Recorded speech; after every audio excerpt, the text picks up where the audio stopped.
సుబ్బారావు టాక్స్లోని ఇవాళ Visakhapatnam steel plant గురించి ఇవాళ మాట్లాడదాం అనుకున్నాను.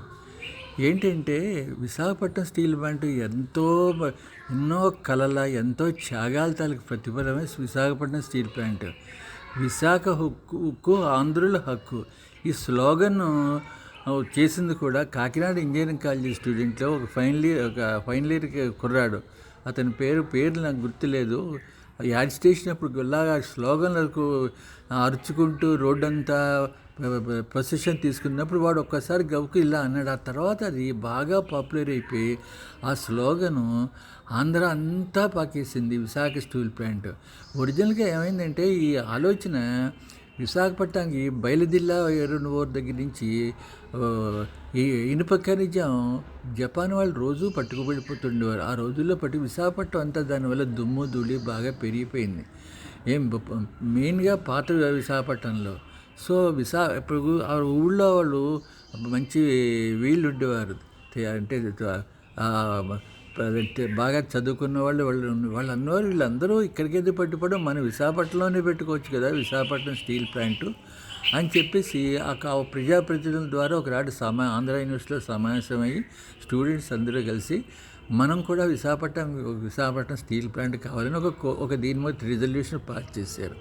అట్లా స్టార్ట్ అయిన ఇది రాను ఏమైపోయిందంటే పక్కనే విశాఖపట్నం అప్పటికి సెంట్రల్ గవర్నమెంట్ ఏంటంటే ఒక స్టీల్ ప్లాంట్ పెట్టాలనే ఆలోచనలో ఉంది. అప్పుడు సెంట్రల్ స్టేట్ ఒకటే గవర్నమెంట్ ఉండేది. లోకల్ గవర్నమెంట్ మేము ఏం చేశారు విశాఖపట్నంలోనూ ఇదే టైంలో పక్కనే ఏమన్నారు, ఇది మెడ్రాస్ వాళ్ళు మాకు కావాలన్నారు, నెక్స్ట్ కర్ణాటక వాళ్ళు మాకు కావాలి. ఇలా ప్రతిసారి మూడు స్టేట్లు మాకు కావాలంటే వాళ్ళు కొంతమంది ఊరుకున్నారు. కానీ విశాఖపట్నం వాళ్ళు ఏం చేశారంటే ఆంధ్రాలోనూ ఈ స్టూడెంట్స్ మాత్రం ఆ రోజుల్లో స్టూడెంట్స్ చాలా ఎలైట్గా ఉండేవారు. తర్వాత ప్రతిదాని మీద స్పందించేవారు. ఈ ప్రజా సమస్యలు అంటే స్టూడెంట్కి ఏమంటే ఫస్ట్ స్పందించి లేదు మనం ఎట్లాగైనా సరే దీన్ని తీసుకురావాలని చెప్పేసి వాళ్ళు పిలుపునిచ్చి ఆంధ్రాలో అంతా స్టూడెంట్స్లో మొబిలైజ్ చేసి అన్ని కాలేజీలు ఈ కాలేజీ ఆంధ్ర యూనివర్సిటీ దగ్గర నుంచి పాకి అన్ని యూనివర్సిటీలు అన్ని కాలేజీలు అన్నీ అలాగా దినదినంగా చేసిపోయింది.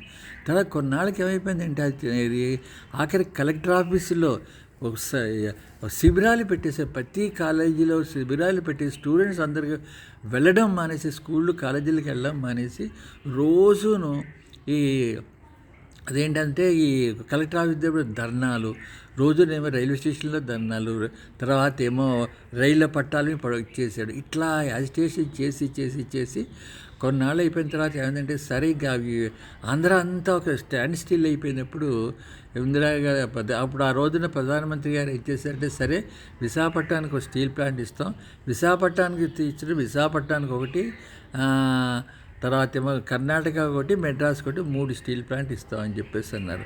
అట్లా ఎంతోమంది నిస్వార్థంగా తర్వాత ఏమో కష్టపడి సంపాదించిన విశాఖపట్నం స్టీల్ ప్లాంట్ ఈరోజు ఎంతగా ఉందంటే ప్రతిరోజు ఎవరికి వస్తే ఆ కార్మికులకి జీతాలు రావు, వాళ్ళకి అది వీళ్ళకి ఉద్యోగాలు లేవు, దానివల్ల ఉద్యోగాలు లేవు. 54,000 గ్రామాలు నేలమట్టం చేసి కట్టింది ఇది. 10 సంవత్సరాలు నేలమట్టం చేసి ఎంతోమంది కాంట్రాక్టర్స్ బాగా డబ్బులు తినేసి వాళ్ళు సంపాదించేస్తున్నారు. కానీ ఈ యాజిటేషన్ చేసిన ఒక్కళ్ళు కూడా దానివల్ల బెనిఫిట్ పోయింది ఏమీ లేదు. పోనీ మా రాష్ట్రానికైనా ఏమన్నా ఉంటుందంటే ఎప్పుడు తీసేద్దాం ఎప్పుడు అమ్మేద్దాం ప్రస్తుత పరిస్థితుల్లో అట్లాగ ఉంటుంది. కానీ ఇంత ఆలోచించి ఇంత చేసిన వాళ్ళు ప్రజానాయకులు అని తర్వాత స్టూడెంట్స్ ఎందుకు పట్టించుకోలేదు, మామూలుగా జరిగిపోతుంది. స్టీల్ ప్లాంట్ వచ్చేసింది కానీ రాను ఎందుకు వస్తుంది, ఎందుకు సరిగ్గా రన్ అవ్వటం లేదు. బాగానే 15 ఏళ్ళు బాగానే నడిచిన తర్వాత ఏమైపోయిందంటే దానికి ఒరిజినల్గా ప్రధాన వనరులు ఏంటంటే స్టీల్ ప్లాంట్కి ఐరన్ ఓరు జపాన్ పట్టుకుపోయి వాడుకుంటాం. దానికంటూ సొంతంగానూ లేవు. ఓపెన్ మార్కెట్లో తెచ్చుకోవడం చేసుకోవడం, దానివల్ల అది వైబిలిటీ తగ్గిపోయి ప్రతిసారి లాస్ వచ్చి ఒక 10 ఏళ్ల క్రితం దాన్ని BIFR కింద రిఫర్ చేయవలసి వచ్చింది. కానీ లక్కీగా ఎవరో సెంట్రల్ గవర్నమెంట్ మళ్ళీ గొడవ పెడితే వచ్చి ఎవరో ఒక ఆయన వచ్చి MD వచ్చి మళ్ళీ ఒక 2 ఏళ్ళలో మామూలు నార్మల్ చేశాడు. తర్వాత మళ్ళీ మామూలే ఇప్పుడు రోజు ప్రతి సంవత్సరం 6 నెలలు 8 నెలల తర్వాత జీతాలు రావు. తర్వాత ఏమో ప్రొడక్షన్ ఆగిపోయింది, ఆ ఫర్నెస్లో అక్కడ పేలిపోయింది, ఇక్కడ కార్మిక అయిపోయింది. ఇదో దీని మీద ఏదో విధంగా దాన్ని చేయాలని చూస్తున్నారు. ఈ మధ్య కూడా ఇది బాగా ఎక్కువైపోయింది. ఏ పొలిటీషియన్స్ రావడం ఏదో పెద్ద ఓట్లు దండుకునే వ్యవహారంగా తయారైపోయింది. కానీ ఇది మన ఆంధ్రులో హక్కు, విశాఖ హక్కు, ఆంధ్రుల హక్కు అని ఎంతో కష్టపడి సంపాదించుకున్న ఈ స్టీల్ ప్లాంట్ ఇది మనం కాపాడదాం. ఇన్ని ప్రభుత్వాలు వస్తున్నాయి, ఇన్ని మంత్రులు, కోల్ మినిస్టర్లు ఉన్నారు, మైన్స్ మినిస్టర్ చేశారు. కానీ ఎవరు గనులు తెచ్చుకోలేకపోయారు. గనులు తెచ్చుకునే దానికి కావాల్సిన వనరులు ఇప్పటికైనా తెచ్చిపెడితే, ఈ ప్రభుత్వాలనే తెచ్చిపెడితే అది విశాఖపట్నం ఇదవుతుంది.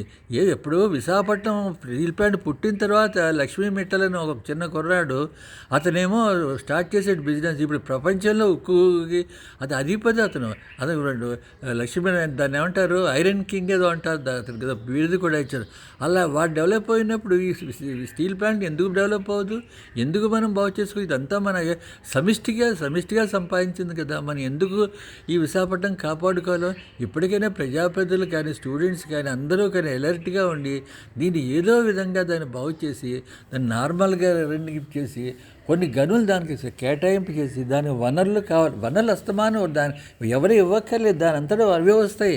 కానీ ముందు గనులు, కొంచెం కావాల్సిన ఎలక్ట్రిసిటీ, కొన్నాళ్ళు 4 ఏళ్ళు 5 ఏళ్ళు కొంచెం చంటి పిల్లని చూస్తే దాని అంతటా శుభ్రంగా ఇదవుతుంది. ప్రపంచంలో ఎన్నో ఉక్కు కర్మాగాలు ఏది లాసులో లేవు, ఇదొక్కటే లాసులో ఉంది. కారణం ఏంటి? దానికి వనరులు కాదు, దాని యొక్క రా మెటీరియల్ లేదు. ఇప్పటికైనా సరే ప్రజాప్రతినిధులు ఈ దృష్టిలో ఉంచుకొని తర్వాత దానికి అవసరమైన వనరులు చేకూర్చి ఈ స్టీల్ ప్లాంట్ కాపాడతారని అనుకుంటున్నాం. ఎందుకంటే ఎంతో కష్టం, మేము 3 సంవత్సరాలు దాని గురించి ఎంతో చదువులు ఆపేసి ఆ వేటల్లో పాల్గొని తిండి లేక ఎన్నో త్యాగాలు చేసిన వాళ్ళం కాబట్టి ఇంత బాధపడుతున్నాం. Thank you.